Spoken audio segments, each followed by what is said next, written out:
Assalamualaikum warahmatullahi wabarakatuh. Kami akan melakukan analysis and prediction of purchasing compliance using process mining.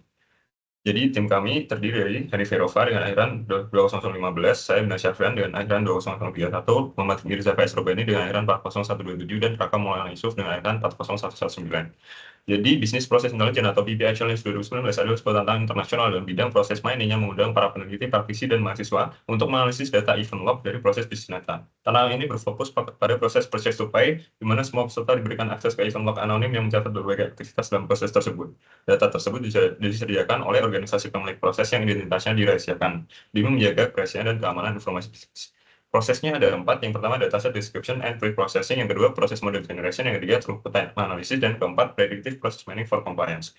Jadi, pre-processing itu adalah dataset ini berisi data anonim tentang event process order dari tahun 2018 yang dikumpulkan dari perusahaan cat dan pelapis di India. Setiap item PO diidentifikasi secara unik melalui kolom case concept name. Item PO ini diklasifikasikan ke dalam keempat kategori pencocokan utama berdasarkan BPI Challenge.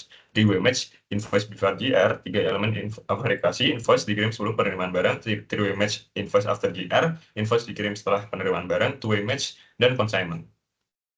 Di sini terdapat cluster setelah dilakukan analisa di mana 3-way match invoice after GR ini rata-rata komplit dengan nilai komplain yang lebih banyak.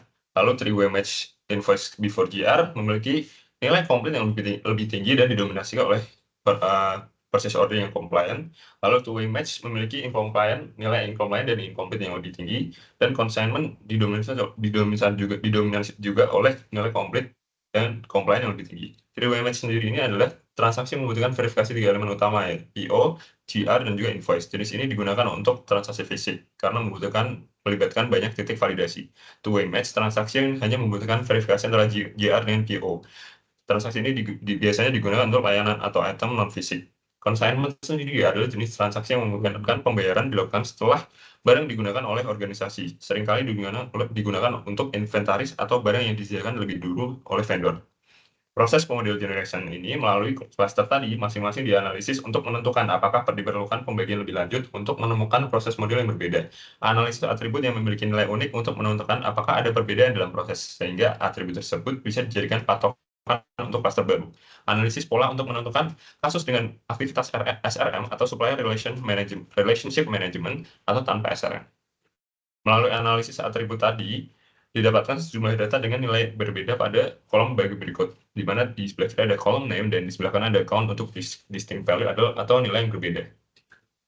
Lalu ada proses pemisahan berdasarkan cara pencocokan serta ketertarikan SRM, sehingga kolom tersebut menjadi sebagai berikut.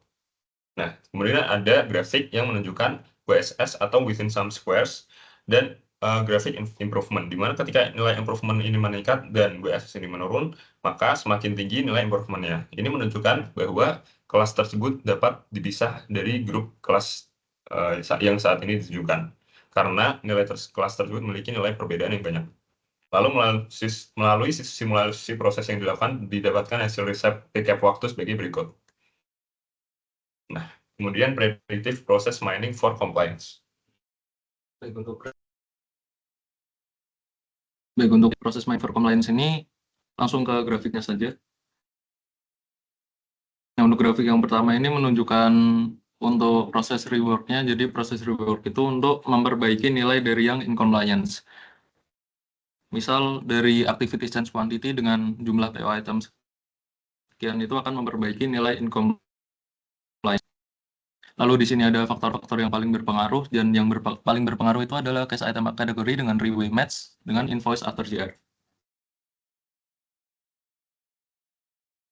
Baik, untuk hasilnya yang paling penting adalah penggunaan alat prediktif seperti decision tree menjadi sangat penting untuk memungkinkan organisasi dalam menganalisis data historis dan mengidentifikasi pola yang mengindikasikan potensi resiko lebih awal.